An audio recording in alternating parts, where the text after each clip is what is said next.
Salut și bine venit pe Bosch cu G, mașini și figurine. Astăzi avem în fața noastră un videoclip cu mașini, dintre care Murrămniftul F40 pe culoarea galben. Încerc de mult timp să pun mâna pe cel clasic în culoarea roșie, dar încă nu a fost cazul. Dar surprinzător arată super bine în realitate cel pe culoarea galben. Eram sceptic că nu va fi o culoare tocmai strălucită pentru scala lor 1.64, dar e fix ce trebuie. Este fix ce trebuie pentru modelul standard Hot Wheels. Avem detalii de tot felul. Faruri din plastic individual. Silueta foarte frumos executată. Detalii în partea din spate. Eșapamentul pe mijloc. Prizele de aer. Acelea sunt stopurile.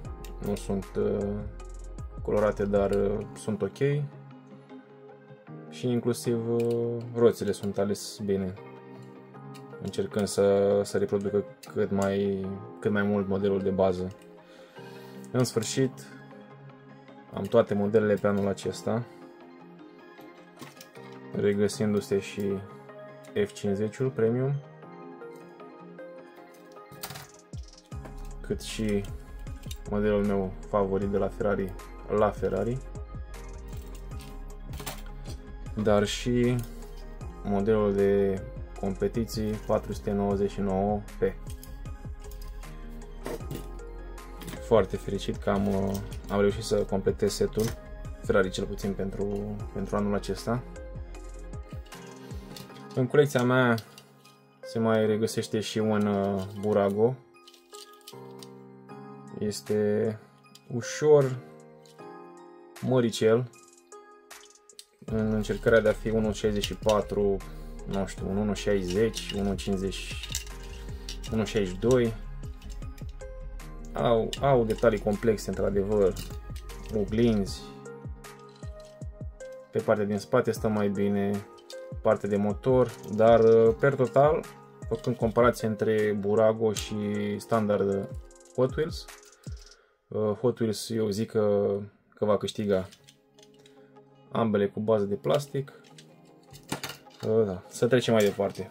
Nu vreau să lungesc clipurile fără sens. Lamborghini Centenario Roadster, varianta decapotabilă. Acesta face parte din setul pentru anul viitor, și anume 2026, dar se pare că deja se găsesc în magazine. În partea din față seamănă foarte mult cu un Aventador, dar bineînțeles este un model diferit. Cel puțin spatele este total diferit. Tot așa un galben.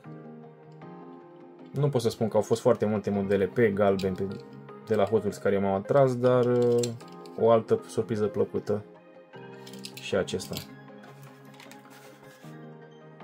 Ferrari 365 GTB4 competițiune 2025. Da, l-am și pe acesta pe culoarea roșie. Sincer nu știu când l-am pus, dar l-am în colecția mea și pe acela.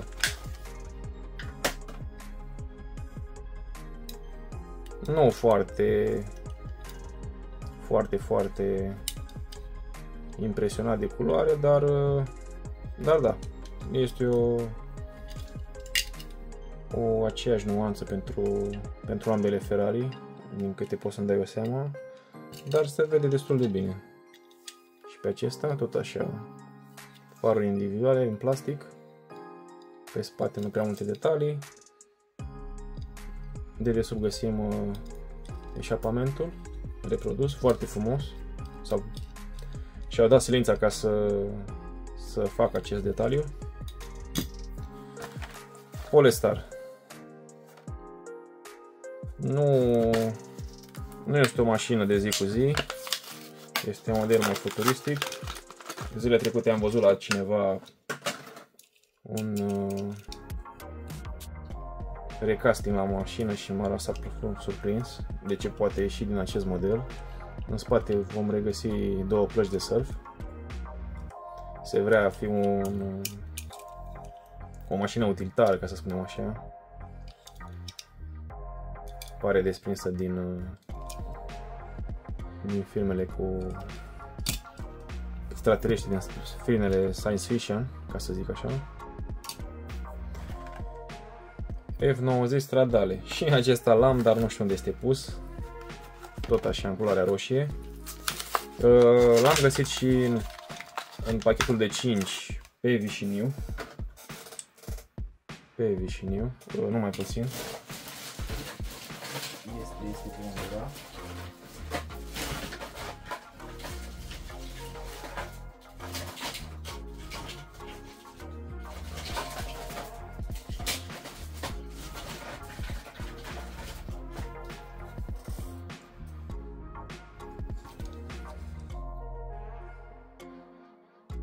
Același profil de roți, jante, dar o altă culoare.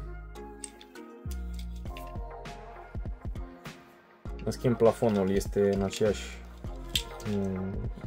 nuanță. Da, ba nu. Pare a fi mai deschis.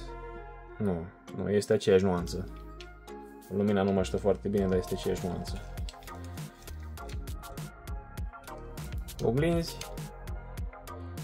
Partea din spate frumos detaliată, dar din păcate nu și colorată. În față regăsim logo-ul Ferrari, foarte bine amplasat, cât și în lateral.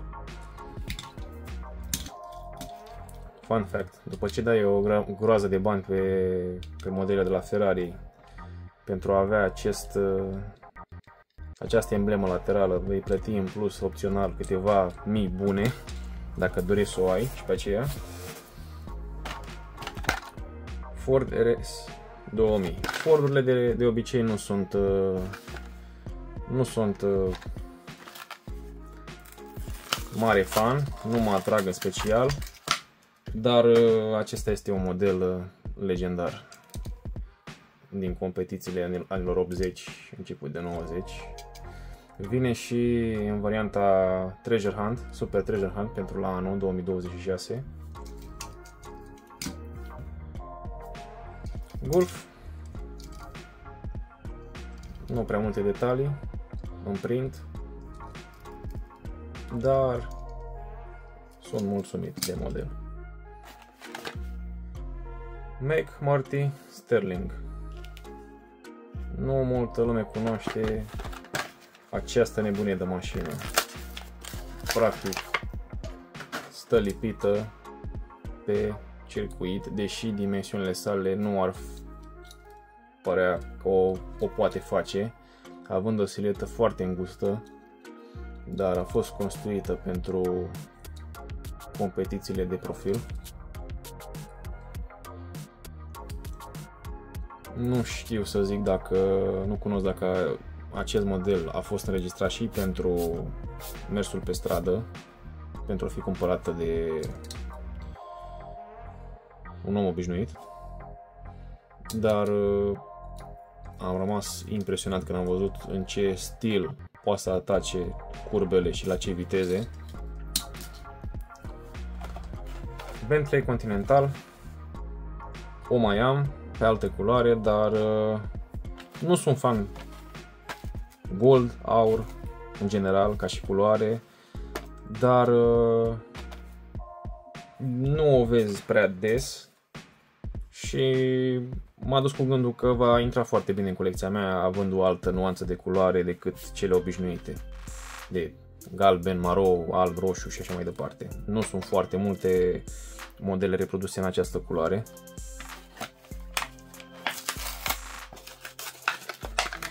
Tot așa, un model de competiții. Hot Wheels pe lateral, foarte frumos făcute pragurile, prizele de aer. Din păcate nu avem foarte multe detalii pe partea de stopuri. Frumos și acest aileron. Grila în față este executată bine, dar na, bineînțeles, fiind un model standard, nu poți să ai pretenții. Foarte, foarte frumos reprodusă și capota. Roțile alese foarte, foarte bine. Chiar dacă sunt standard, sincer, nu le-aș schimba, adică chiar dau bine. Limuzina celor de la Mercedes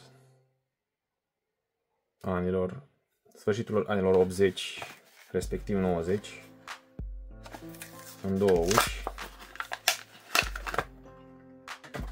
Tot așa, o dețin pe mai multe culori, dar m-a atras și acest albastru navy cu interiorul acesta crem deschis și cu interiorul foarte frumos reprodus.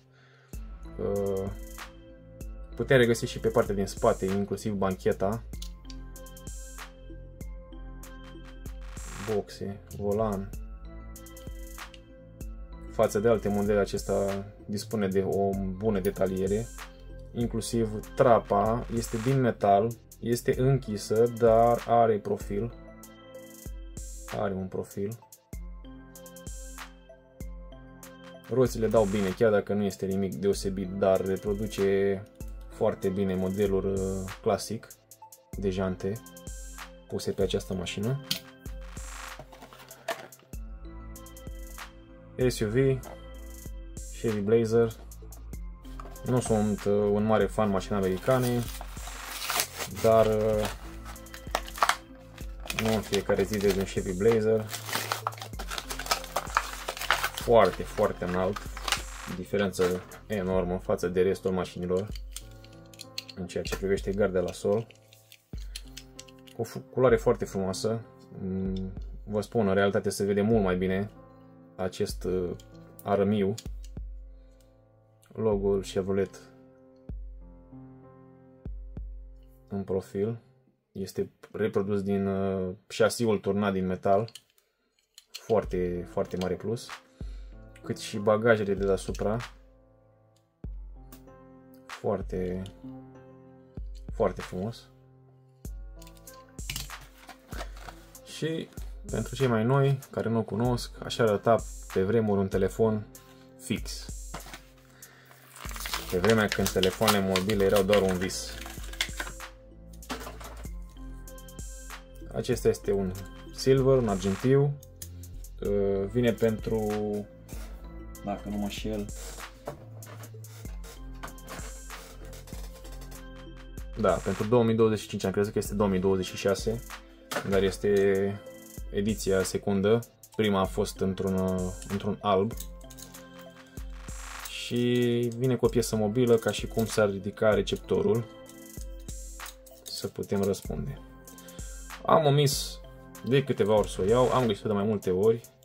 Unii sunt înnebuniți pe acest model, eu nu, dar am zis că ar prinde bine să o am în colecția mea, fiind un model mai inedit. Pe viitor ar fi fost posibil să-mi pară rău că nu am luat-o și am zis că trebuie să o am și pe aceasta. Nu vă mai lungesc cu prea mult, om să vă las câteva cadre cu fiecare mașină pe rând.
Dacă ți-a plăcut ce ai văzut, m-aș bucura foarte mult să lași un like, un subscribe și ne vedem data viitoare. Numai bine!